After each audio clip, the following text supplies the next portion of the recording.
if you go to the SEC, you would be like probably once in a week or once in 2 weeks, because I would just like regarding registering a corporation, if you need it, if you need a lawyer, but this would really save you a lot of time if Perfect.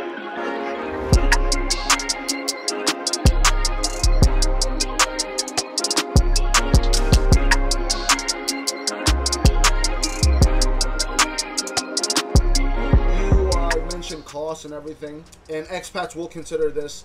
Do you need a lawyer to process for a corporation, a lease agreement, and all those things? Do you really need one? Can you just make it yourself and get it notarized? Is it imperative, or is it just a law that you just need to get notarized? when you buy a land or a property in the Philippines, I would really suggest hire a lawyer.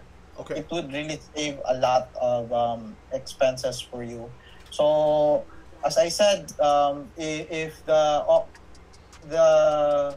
choice on like the choice of like protecting yourself would be having a corporation rather than putting it in the name of your partner or in a trustee, would have to be discussed there. So, I would suggest discuss it with a lawyer, and discuss it if you need a corporation to do the holding of the property. And regarding registering a corporation, if you need it, if you need a lawyer, I would say again probably yes. If you're not familiar with the process, I would really suggest hire a lawyer, because it will save you a lot of time and money. Yes. And although there is a one-time processing fee that you have to pay to the lawyer or to the accountant, but this would really save you a lot of time if you're like not familiar with the process. Based on my experience, because I have like processed a lot of SEC registration for the years that I have been in the practice. I would say you could save like probably 3 months of your time. Wow. If you hire an expert to do it, especially if you're not within Cebu. Especially if you're not within Cebu. Why would you like save this time?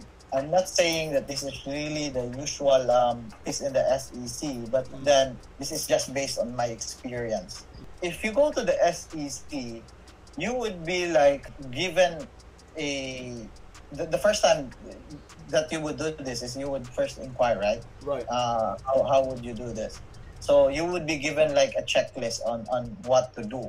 Right. There won't be really a very specific instruction on what would be really needed. It would just be on a piece purely of paper. a checklist. On a paper. And yeah, it's just like a 1/4 page checklist. And so that would be given to you. So what you would do now is find these documents, probably a draft or a sample of it online, and try to do it yourself. Right. So I would say, because I also started like a newbie, I really had like a lot of mistakes. Once you commit a mistake, since these documents that they are asking are notarized, you would have to ask the lawyer to like countersign yes on that correction on the document that you have. And if you're like as I said earlier, if you're outside of Cebu, wherein like it is only in Cebu that has the SEC office. Yeah. If you're like outside of Cebu, then you have to go back to your place. Like in our case in Dumaguete, you would have to go back to Dumaguete and have the lawyer countersign sign it. Wow. Yeah, countersign it, and then you go back. But then, do you really have the time that you can just go back? So sometimes, in my case, I would like go there in probably once in a week or once in 2 weeks, because I would just like if I would just like go to Cebu and like spend another day there to just process it. And in my first like registration, it was like I don't know, it was like 3 months before I was able to really finish it, because the SEC would also like don't give you the entire corrections and in one go. Right. They would review like the first page, and if they see a mistake, they would say, "Hey, you have to correct this." Oh, they won't even go forward if they see a mistake. They won't go forward. They won't go to the second page. Oh, And wow. so you would again go back there, and then just to know that the second page there is another mistake. Oh man. And then on your next comeback, there would be a mistake on the third page, and then we're just talking on this one document. Oh my There would goodness. be a bunch of documents So that you have to submit. So simply said, it probably saves you a lot of headaches, right, and time True.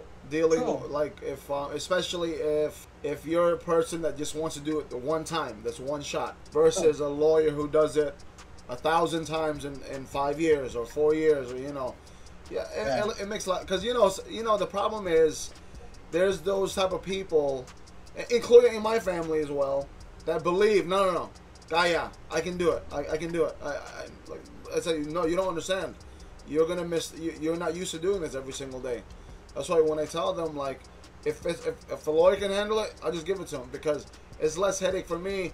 By the time it comes to me, I just read it, and if it's good, everything's the way it's supposed to be, I just sign it and go. Yeah, what's good with my case, since I'm the lawyer and I'm the one who processing it. Although many lawyers here, it's just that they use their like liaison officers to do it. But then in my case, since like my family is in Cebu, Okay. so I just make it as a way to like visit my family as well. Family trip. The advantage of like the lawyer doing the processing is that if there are corrections, you can immediately countersign on the correction, because Right. you're the notary public. There are already many instances that I was able to have it in just one day. I could have the articles of incorporation approved already. As I said, also it would save them maybe 3 months, because there is another option that the usual people who are not familiar with the process is, that they could like register their corporation online. Okay. But then this online registration is only catered by the national office in Manila. Okay. So because of that, the bulk of the applications are too much, that it could take like 3 to 6 months to have it approved. Wow. Yeah. So right now, regional offices, because of this problem, the regional offices were allowed again to accept applications, but only manual applications, wherein you have to go back with the basics of like doing the documents yourself. Wow. And Okay. have it approved to them, and then again the back and forth corrections Right. would be done again.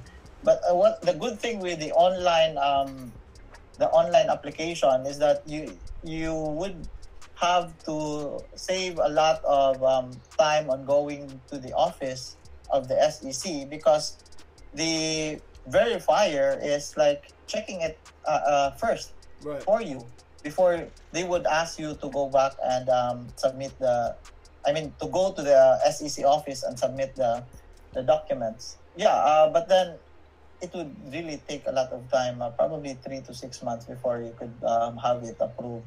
Thank you for your time. There's a lot of time you're giving me. I appreciate it. Quick questions from some subscribers.